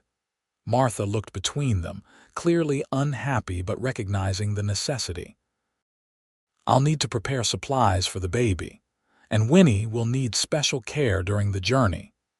They spent the next few hours in tense preparation. Wade reinforced the wagon's covering, creating a more enclosed space to protect mother and child from the cold. Martha prepared what medical supplies she could, focusing on preventing infection and maintaining Winifred's strength. Winifred herself, despite her exhaustion, insisted on helping where she could, her determination evident in every movement. The baby, little James, seemed blissfully unaware of the danger and urgency surrounding his first hours of life. He nursed well, which Martha assured them was an excellent sign, and slept peacefully in the makeshift cradle Wade had fashioned from a wooden box padded with blankets. As they worked, Wade found his gaze repeatedly drawn to Winifred, to the gentleness with which she handled her son, the strength she showed despite her physical ordeal, the fierce protection in her eyes when she looked at the child. Something was growing within him, a feeling he hadn't experienced in years, perhaps ever. It both unsettled and anchored him. They departed well before dawn, the world still dark and silent around them. Winifred and baby James were secured in the wagon with every blanket they could spare. Martha rode alongside, keeping constant watch on her patients. Wade drove, setting a pace that balanced urgency with caution, mindful of the precious cargo behind him. Instead of continuing on the trapper's trail, Wade cut directly south through less traveled terrain. It was more difficult going, but would be harder to follow. The fresh snow helped, covering their tracks almost as quickly as they made them. They traveled in tense silence, stopping only when absolutely necessary to care for the horses, warm food for Winifred, or tend to the baby's needs. Wade kept constant watch for signs of pursuit, his hand never far from his rifle. By midday, they had covered nearly 10 miles, remarkable progress given the conditions and Winifred's state. But the difficult journey was taking its toll. When they stopped to rest the horses, Martha reported that Winifred was running a slight fever. "Not unexpected after childbirth," she explained quietly to Wade, while Winifred nursed the baby inside the wagon. "But concerning given our circumstances. She needs proper rest, warm food, clean conditions." Wade's jaw tightened. "How much longer can she safely travel?" Martha shook her head. "Hard to say. She's remarkably strong, but even strength has limits if the fever worsens." She left the implication hanging. They continued on, pushing as hard as they dared. Late in the afternoon, they crested a rise that gave them a view of the landscape ahead, and Wade felt the first stirring of hope. In the distance, the mountains that marked the border between Wyoming and Utah territories were visible, perhaps 15 miles away. "We'll cross tonight," he decided. "Find shelter on the other side." But as they began their descent from the rise, Wade spotted movement on their back trail riders, at least 4 of them, following their path through the snow. Despite his efforts to conceal their direction, Caldwell's men had found them. "Martha," he called quietly, "riders behind us. Take the reins." As Martha moved to the driver's seat, Wade retrieved his rifle and surveyed the approaching men through his spyglass. They were still distant, perhaps 2 miles back, but moving faster than the wagon could hope to match. He made a quick decision. "There's a narrow canyon about a mile ahead. Good defensive position. We'll make our stand there." Martha's eyes widened. "Our stand? Against 4 armed men, 5 now," Wade corrected, counting another rider joining the group. "And yes, they'll catch us before we reach the border anyway. Better to choose the ground for the fight than be run down in the open." He climbed into the wagon to explain the situation to Winifred. She was pale but alert, her son sleeping peacefully beside her. "How many?" she asked simply. "5 that I can see. Probably the 3 from last night plus reinforcements." He checked his ammunition. "The canyon ahead gives us an advantage. They'll have to come at us from one direction, through a narrow passage." Winifred's hand found his, gripping it tightly. "You don't have to do this. You could still get away." "This isn't your fight." Wade met her eyes steadily. "It became my fight the moment I found you in the snow." He hesitated, then added more softly, "I won't abandon you and James now, not while I can still stand between you and harm." Something passed between them in that moment, an understanding, a connection deeper than words could express. Winifred nodded once, acceptance and gratitude in her gaze. Wade climbed back to the driver's seat and took the reins from Martha, pushing the tired team faster toward the canyon ahead. They reached it with their pursuers still over a mile behind, enough time to prepare their defense. The canyon was, as Wade remembered, a narrow passage between steep rock walls, widening into a small box canyon with a spring-fed pool at its center. The entrance was barely wide enough for 2 horsemen to ride abreast, making it an excellent defensive position. They positioned the wagon at the back of the canyon, using the rock walls for additional protection. Wade quickly constructed crude barricades across the entrance using fallen logs and rocks, leaving just enough space to draw the pursuers in before closing their escape route. Martha helped Winifred and the baby into a small cave-like recess in the canyon wall, providing additional shelter. Wade distributed the weapons, his rifle and pistol, Martha's rifle, and the weapons they'd taken from the men the night before. "They'll be here within the hour," Wade estimated, checking the position of the sun. "Martha, stay with Winnie and the baby. If things go badly, there's a narrow path up the back wall of the canyon. Might be a way out." "And you?" Martha asked, though she clearly already knew the answer. "I'll hold them here as long as I can." He met Winifred's gaze across the canyon. "Give you time to get away?" Winifred shook her head, tears filling her eyes. "No, there has to be another way. If there was, I'd take it," Wade assured her. "But they're not going to stop coming, not unless they're convinced it's no longer worth their while." The sound of approaching horses ended further discussion. Wade took position behind the barricade, rifle ready. Martha retreated to the recess with Winifred and the baby, both women armed and prepared to defend themselves if necessary. The riders approached cautiously, clearly aware they might be riding into an ambush. Wade recognized the 3 men from the previous night, now joined by 2 others. One of the newcomers rode slightly ahead, a well-dressed man with a neatly trimmed beard, expensive coat, and an air of authority that marked him as their leader. Caldwell, Wade presumed. They halted just outside the canyon entrance.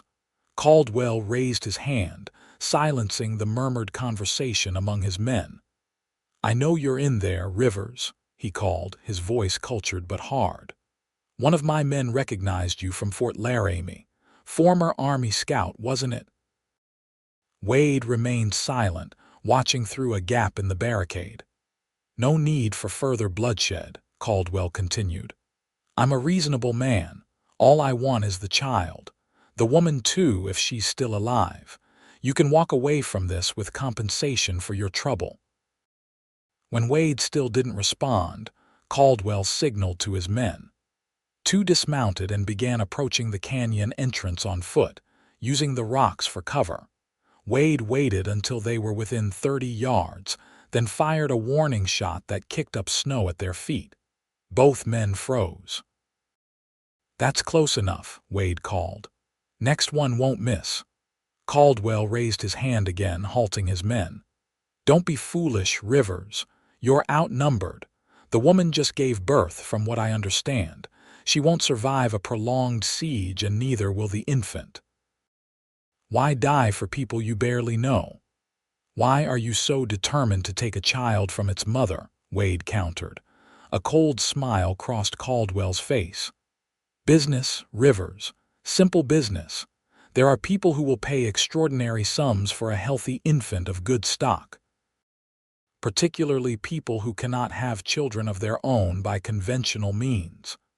You're talking about selling a human being, Wade said, disgust evident in his voice. I prefer to think of it as arranging an advantageous placement, Caldwell replied smoothly.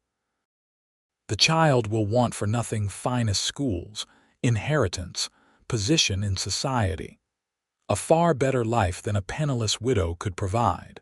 From behind Wade came Winifred's voice, strong despite her weakness.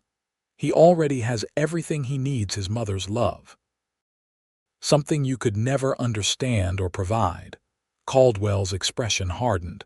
Mrs. Taylor, I presume. I'm glad to hear you survived. Makes my job simpler.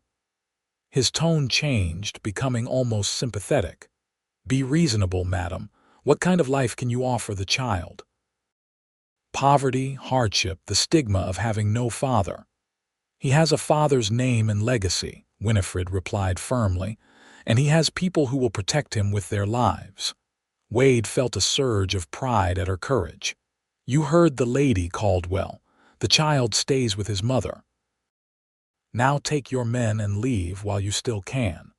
Caldwell's face darkened with anger. I have invested too much time and resources in this acquisition to leave empty-handed, if you won't see reason. He turned to his men. Prepare to rush the entrance. Kill Rivers if necessary, but the woman and child are not to be harmed. Wade steadied his rifle. Martha, he called without turning. Get them ready to move. When I give the signal, take the path up the back wall. Martha's acknowledgment was almost lost in the sudden thunder of hooves as Caldwell's men charged the canyon entrance. Wade fired, taking down the lead rider. The others scattered for cover, returning fire that splintered the logs of the barricade. The exchange of gunfire was fierce but brief. Wade managed to wound another of Caldwell's men, but the remaining three were pressing closer, using the rocks for cover as they worked their way toward the barricade. A bullet grazed Wade's arm, another struck the barricade inches from his head. He was running out of ammunition and options. If the men breached the barricade, he wouldn't be able to hold them all off in close quarters. Martha, now, he shouted, firing his remaining rifle rounds to cover their escape. Out of the corner of his eye, he saw Martha helping Winifred, who clutched her baby tightly, toward the narrow path at the back of the canyon. Good. If he could hold Caldwell's men just a little longer, they might have a chance. Wade emptied his rifle, then switched to his pistol. One of Caldwell's men made a dash for the barricade. Wade's shot caught him in the chest, sending him sprawling in the snow. But now Caldwell and his remaining man were at the barricade, using their superior position to pin Wade down with constant fire. A bullet struck Wade's thigh, sending white-hot pain shooting through his leg. He fell back, losing his position of cover. Caldwell vaulted the barricade, pistol aimed at Wade's chest. "A valiant effort, Rivers," he said, breathing hard, "but ultimately futile." Before Caldwell could pull the trigger, a shot rang out from the back of the canyon. Caldwell staggered, a look of surprise crossing his face as blood blossomed on his shoulder. He turned to see Martha standing on the path, rifle still raised. Wade seized the moment, lunging forward despite his injured leg and tackling Caldwell to the ground. They struggled briefly, but Wade's superior strength quickly overcame the wounded man. He wrested Caldwell's pistol away and struck him hard across the temple with it, rendering him unconscious. The remaining gunman, seeing his employer down, hesitated just long enough for Martha to aim and fire again. Her shot went wide, but the man clearly decided the odds had turned against him. He retreated hastily, scrambling over the barricade and running for the canyon entrance. Wade collapsed against a rock, his wounded leg no longer able to support him. Martha hurried to his side, quickly assessing the injury. "Clean through the muscle," she reported, already tearing strips from her petticoat for bandages. "Painful, but not life-threatening if we can stop the bleeding." "Winnie, the baby?" Wade asked through gritted teeth as Martha bound his wound. "Right here," came Winifred's voice. She appeared beside them, James held securely against her chest. Despite her pallor and obvious exhaustion, she knelt beside Wade, her free hand reaching for his. "You're hurt." "I'll live," he assured her, squeezing her hand. "But we need to move before that last man brings back help." Martha finished bandaging his leg. "You can't walk on this, let alone ride." "The wagon," Wade decided. "We're only a few hours from the Utah border if we can cross tonight." They worked quickly, securing the unconscious Caldwell with ropes and loading him into the wagon. Wade insisted they bring him along, partly to prevent him from immediately pursuing them again, partly because the man needed to face justice for James Taylor's murder and his other crimes. With Martha's help, Wade managed to climb onto the wagon seat. His injured leg made driving difficult, but the alternative, leaving Winifred and Martha to manage alone, was unacceptable to him. They left the canyon as the sun was setting, heading south toward the Utah border. Winifred sat beside Wade on the driver's seat, supporting him when pain made him falter, while Martha rode alongside, rifle ready. Baby James, remarkably, slept peacefully through it all, secured in a sling across his mother's chest. The journey was slow and painful. Wade fought to stay conscious despite blood loss and increasing pain. Winifred, herself barely recovered from childbirth, remained steadfastly at his side, her presence giving him strength when his own began to fail. It was well past midnight when they finally crossed the invisible line that marked the border between Wyoming and Utah territories. Only then did Wade allow himself to relax slightly, though he knew they weren't truly safe yet. "Still about 20 miles to Circleville," he managed through clenched teeth. "Need to find shelter soon, rest the horses." They found a small homestead shortly before dawn, a single cabin with a modest barn, occupied by an older couple who were initially suspicious, but quickly hospitable when they saw Winifred with her newborn and Wade's condition. The couple, Henry and Louise Mackenzie, offered them shelter without hesitation once they understood the situation.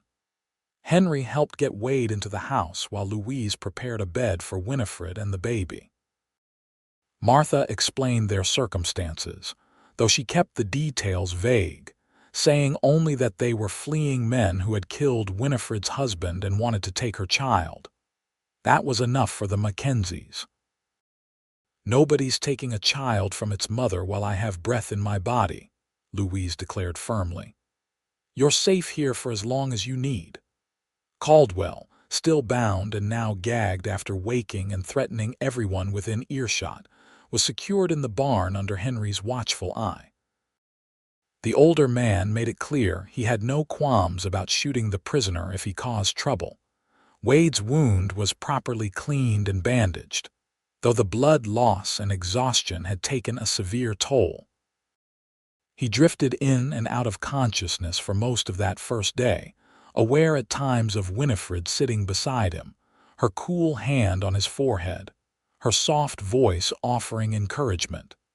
By the second day, his fever broke, and he was able to remain awake for longer periods. Martha assured him the wound was clean and healing well. A few weeks of rest, and you'll be good as new, she promised. Winifred and baby James were recovering well too. The infant was nursing strongly, and Winifred's color was returning, though she still tired easily. Louise Mackenzie had taken a grandmotherly interest in the baby, providing advice and assistance that allowed Winifred much-needed rest. On the third day, Henry Mackenzie rode into Circleville to deliver Martha's letter to her cousin Sarah and to notify the local sheriff about Caldwell. He returned that evening with news that the sheriff would arrive the following day to take custody of the prisoner. That night, when the household was quiet, Winifred came to sit beside Wade's bed. James was sleeping in a cradle the Mackenzies had brought down from their attic, used decades ago for their own children. "How are you feeling?" she asked softly, her hand finding his. "Better," Wade replied, though movement still sent pain through his leg. "Martha says I'll make a full recovery." "Good." Winifred's thumb traced gentle patterns on the back of his hand. "I was afraid when I saw you fall." Wade tightened his fingers around hers. "Takes more than a bullet to stop me." A small smile curved her lips. "So I've noticed."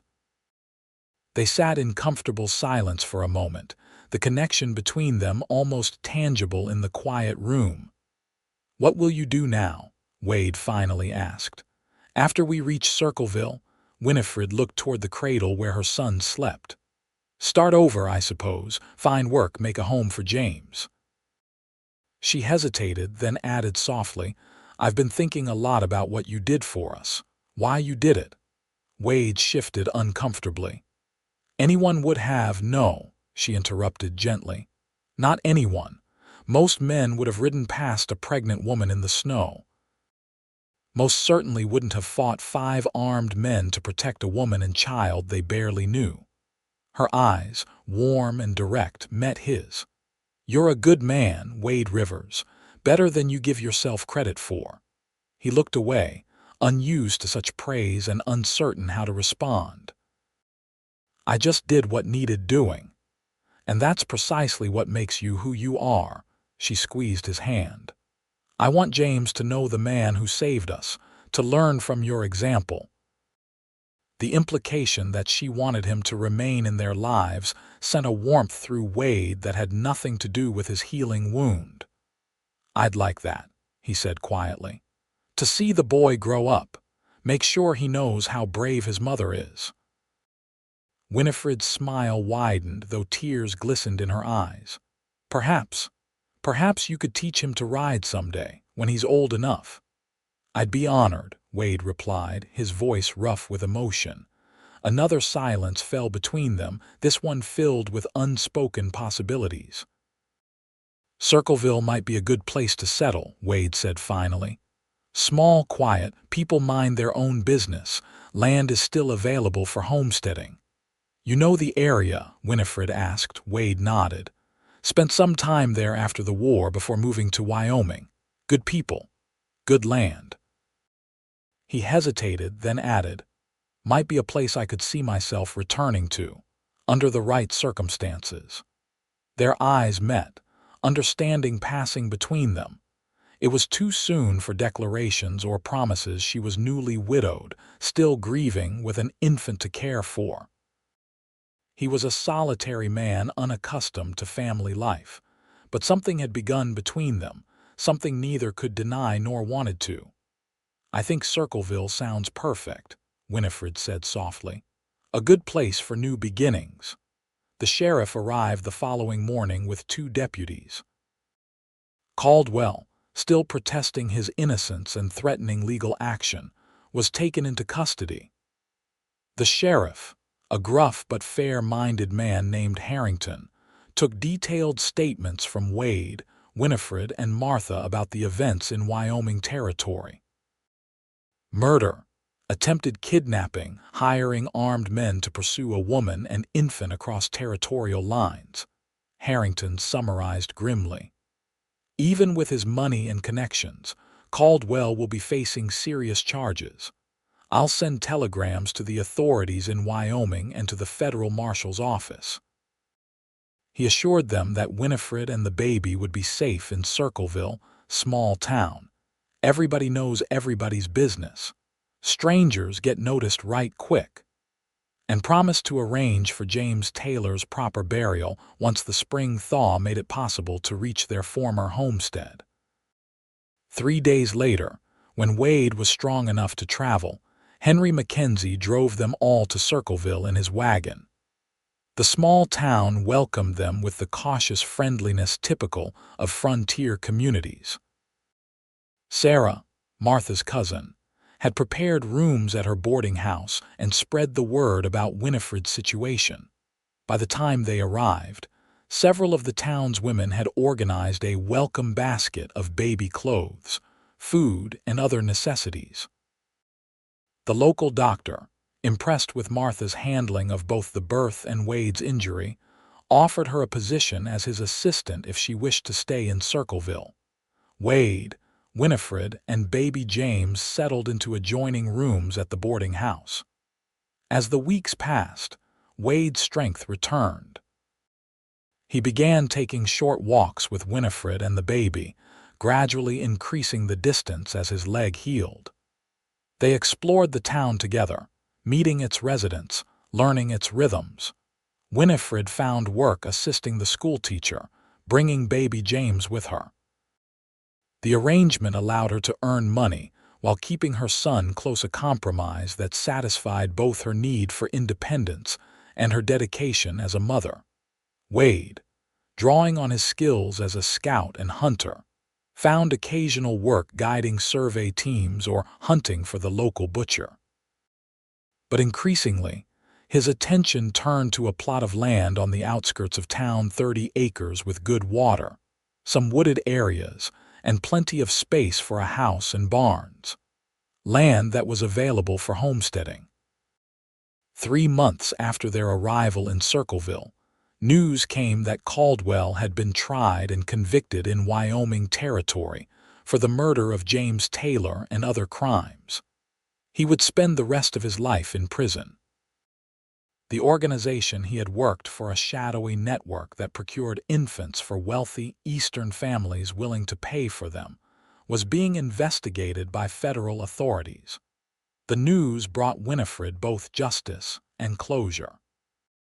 That evening, after putting James to bed, she found Wade on the boarding house porch, watching the sunset. "It's really over," she said, settling beside him on the bench.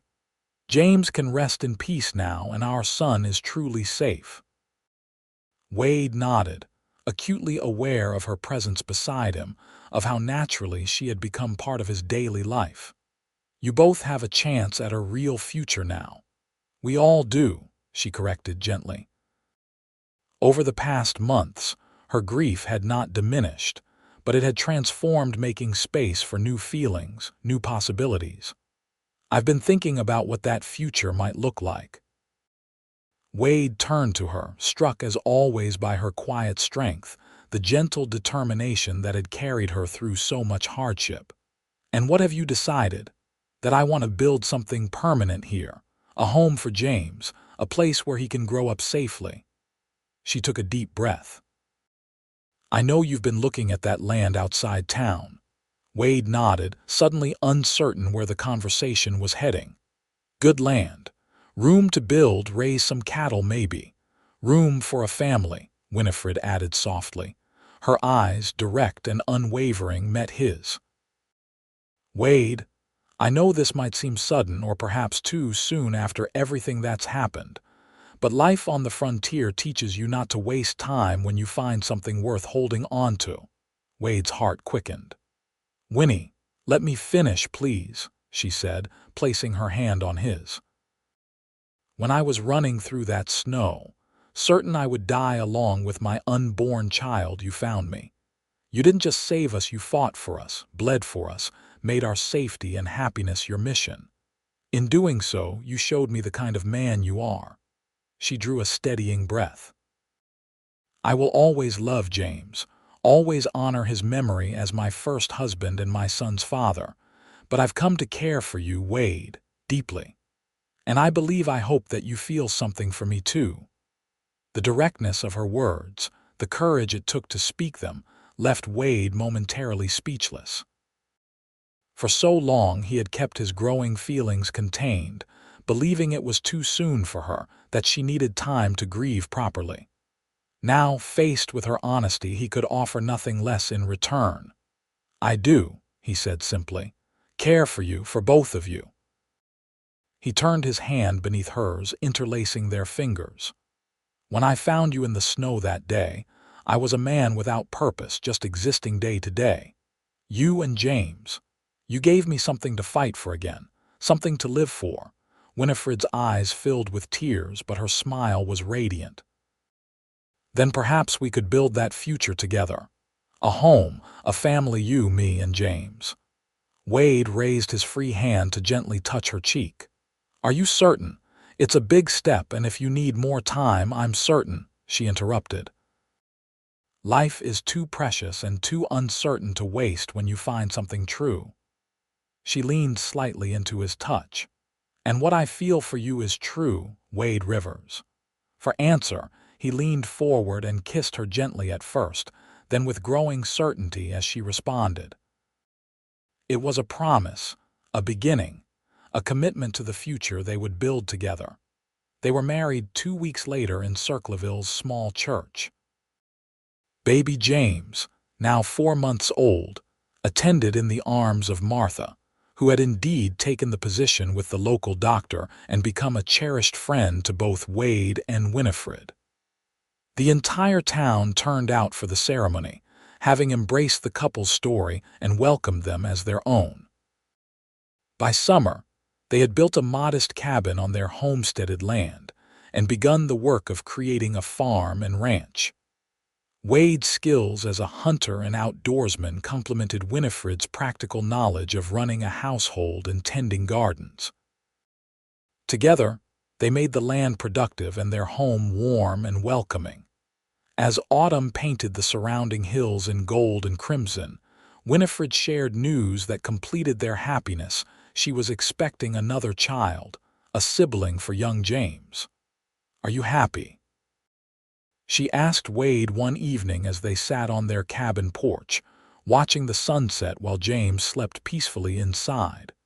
Wade looked at the woman beside him, her hand resting in his, her eyes reflecting the golden light of the setting sun.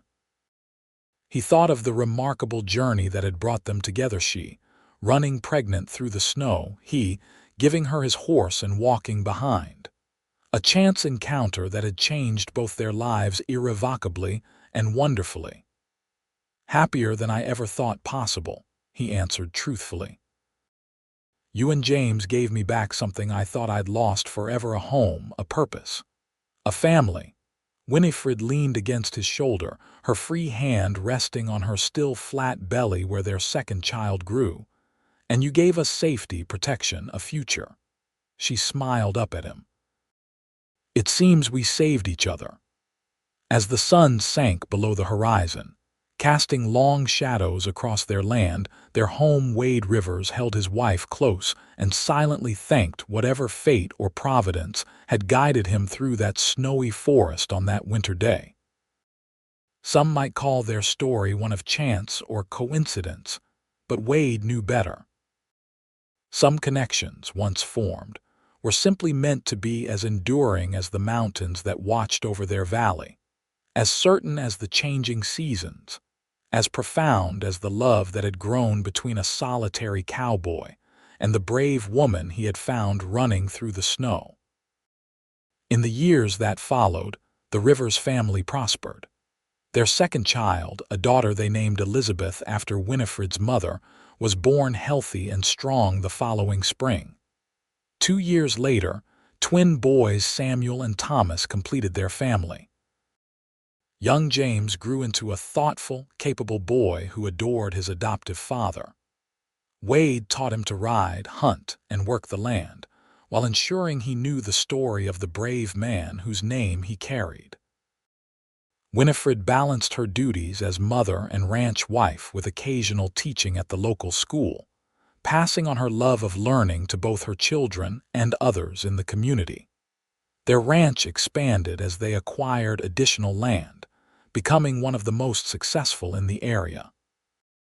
Wade's reputation for fair dealing and hard work spread throughout the territory, bringing opportunities and respect. Winifred's quiet strength and compassion made her a beloved figure in Circleville, someone people turned to in times of need or celebration. Through all the seasons of their life together, the harsh winters, the abundant harvests, the inevitable challenges, and countless joys, Wade and Winifred remained deeply devoted to each other. Their love, born in danger and nurtured through adversity, only deepened with time. And sometimes, on winter evenings when snow fell softly outside their warm home, Winifred would remind their children of the extraordinary journey that had brought their parents together, of a desperate woman running through the snow, and the cowboy who gave her his horse and walked behind, changing both their destinies forever.